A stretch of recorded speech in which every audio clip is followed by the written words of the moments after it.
Good morning, everybody. Mestre Capoeira Tokyo. Beautiful day, beautiful day. We've been a little bit busy getting ready for the summer with a lot of fantastic events, so I haven't had a chance to put a video together, and I'm hoping to have a little bit of time to talk to you here. I want to do a video. Here we can call it reflections, right? Things about that we're thinking about in the world of capoeira. This week I had a great opportunity to see two fantastic videos on YouTube. One was about the value of the berimbau, how hard it is to make and how long it takes, and I thought it was fantastic and just great job. The other video was a video by a Brazilian Mestre, and he talks about what it is to be a Mestre, what's the components of his profession. And for example, he said he's a choreographer, he's an educator, he's an organizer, he's a leader. And I thought it really interesting, and I'd like to expand on some of the points and talk about it and make it available in English for people to have access to. Okay. Choreographer. I'm a Mestre of Capoeira. I'm a choreographer. I organize events. I do shows. Last week I took the kids to Kamakura and we did a show and everybody loved it. Next on the 28th I have a show with Contra Mestre Linguiça in a big music school, and it's going to be at a big community theater. So we have to organize. This time Contra Mestre is organizing it, so it takes a little bit off of me and I just get to enjoy it. But yes, we're choreographers. But let's remember that choreography is a kind of education. So the point today that I'm going to be talking about is to not, what happens I see a lot in capoeira is the devaluation of formal education. The devaluation of formal education. Okay? And people love to say things like, oh, just because you went to a four-year college doesn't mean you're any more intelligent than other people. How do you judge who's more intelligent than other people in different facets of life? For example, some people are more adept to movement. Some people are more adept to music. Some people are more adept to percussion and singing. Some people are more adept to being able to sit down reading and writing and articulating their words and communicating what they want to say. My experience is that everybody has something that they can be good at. And because everybody's different, so that's what adds to the richness of life. And we bring that to capoeira. But because you're not good at people have to understand you can't be good at everything. So I do what I'm good at and try to focus on that. And where I'm weak in one area, I try to have people who are around me to support me and to fill those gaps in me, what I do as a Mestre. For example, I'm horrible at IT. And there's problems that come up in this modern age where technical things happen, and I've got people around me who are fantastic and love to support me and help me with those things. Shout out Disco and Jacare. So at the same time, I'm not a very good painter, or I can't draw well. So I have people like Casquinha and Yuji and some other people who are just fantastic and do incredible artwork. I understand my limits. I don't set limits, I understand my limits. It's very different. When you set limits, your negativity says, oh, I can't do that. I do whatever it takes, for example, around what I can't do and have to support those people to do it better. Then that in turn helps me to reach my goals as a leader.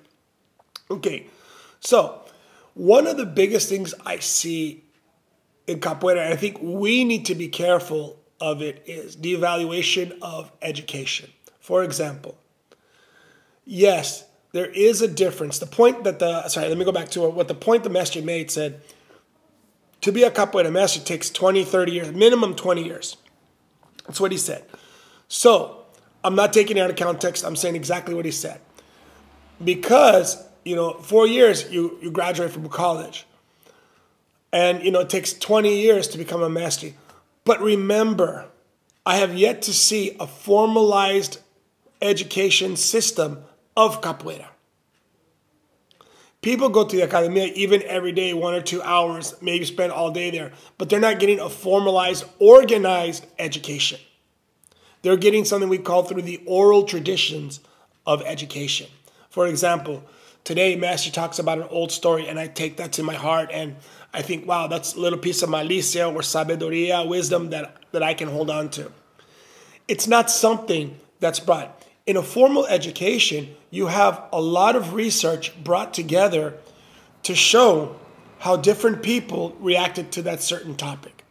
Does that make sense? For example, if we talk about malicia and 20 masters come together and we talk about what's malicia and this, it's going to be all over the place. But if certain patterns start to emerge and we agree, like one component of malicia is this, and everybody starts saying 19 out of 20. Then we start to see that, oh, this is a common theme. Formal education does this without people knowing how it works. To publish a book, to do research is an incredibly difficult thing. Formal education also helps you to have an awareness of how to think. Yeah, you can say people program and that's how it is, so you don't really know what you're saying. But it's better than just inventing something that you think. That's just ego. So what I'd like to say is a formal education does have value.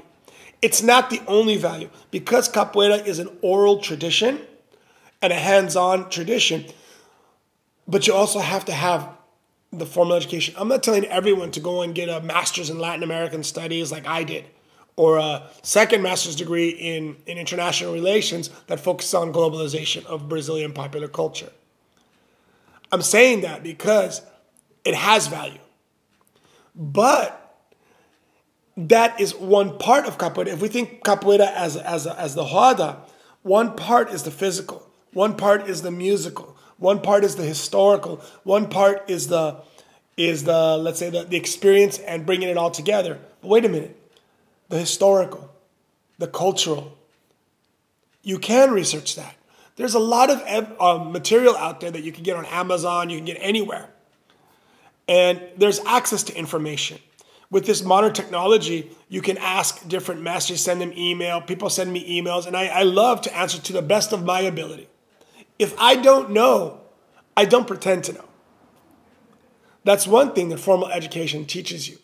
If you don't know, research it. While oral tradition, a lot of times, we take it as the truth, and we assume that's the only truth there is. Who's heard, oh, my Mestre said, oh, but my Mestre said, oh, but my Mestre said. Your Mestres a lot of times have one opinion, unless they're basing it on research or something is, for example, we have research about slavery in Brazil. One time, people took out of context, oh, they burned all the records. Brazil is a big country. There's still a lot of records because people are constantly finding it at the graduate level, researching in the countryside, and people are finding records. You know, if we find 2,000-year-old mummies, we can't find records from 100 years ago, 200 years ago. It's coming out. If you're involved in that area of academia and research, you'll see it. I'm not just saying I research it. I've been researching Afro-Brazilian culture for 20 years without a break. Okay? Yes, there's things I don't know. I don't know what every, I can't say, oh, I know capoeira. Why? Because I haven't been to every single capoeira school in the world for 400 years. To know what capoeira is, you have to be involved in every aspect of it, and that's impossible. As humans, we have limitations. But the formal education supplements those limitations. So it can help you. For example, if someone says, oh, Mestre Bimba did this. But you can research it, or you can check with people who have actual evidence and say, oh, actually, Mestre Bimba wasn't there in that time. So you know that it's a lie. You know that it's misinformation. We have to be careful because the internet is full of misinformation and opinion. So the formal education helps that. Okay? So what are my responsibilities as a master? Things that I see. This is what I really wanted to focus on. Just that education thing I think is so important because people can have access to information. Okay? And as you read more, you'll see you'll be able to weed through all the like incoherent information. Okay? So I'm a leader. I'm a community leader as a Mestre. I'm a singer. Maybe not that good, but what I don't know how to do, I try to learn. I have friends, I have professional Brazilian musicians, vocal instructors, and I ask little points here and there. That's the oral tradition I'm learning from, because I have never sat down to learn singing. Like, I've never taken a singing course or singing, but this is like part of the oral tradition.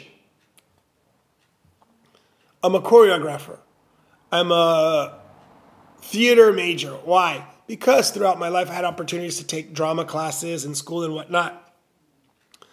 3 or 4 classes is better than 0. Because going through the oral tradition of learning, vivencia, takes a lot more time. Because it tends to be less organized unless you're going to a professional school, like a professional dance school, or if the person has an unusually high level of awareness that he's educating you or that she's educating you. She's giving you or he's giving you an education.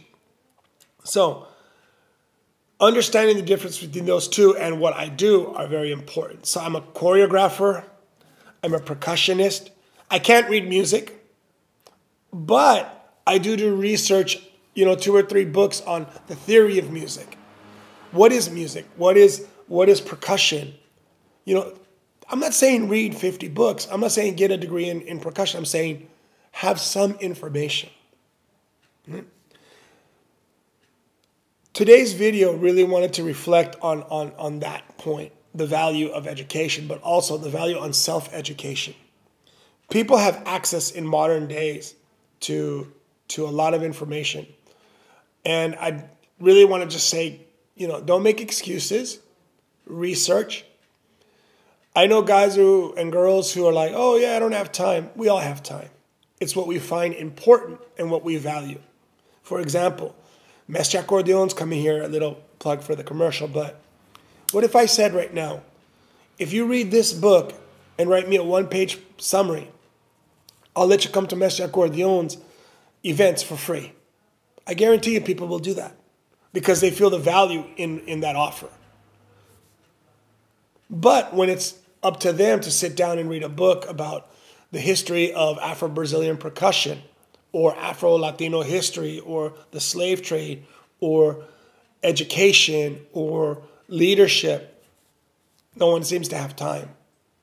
So to give value to your growth and your process as a capoeirista, you need to have those other things, and it will enrich your life.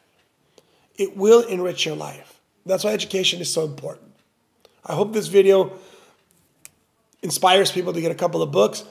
If you'd like to know about a couple of books that I've read that are really good, let me know, and I'll send you the links. Ashe.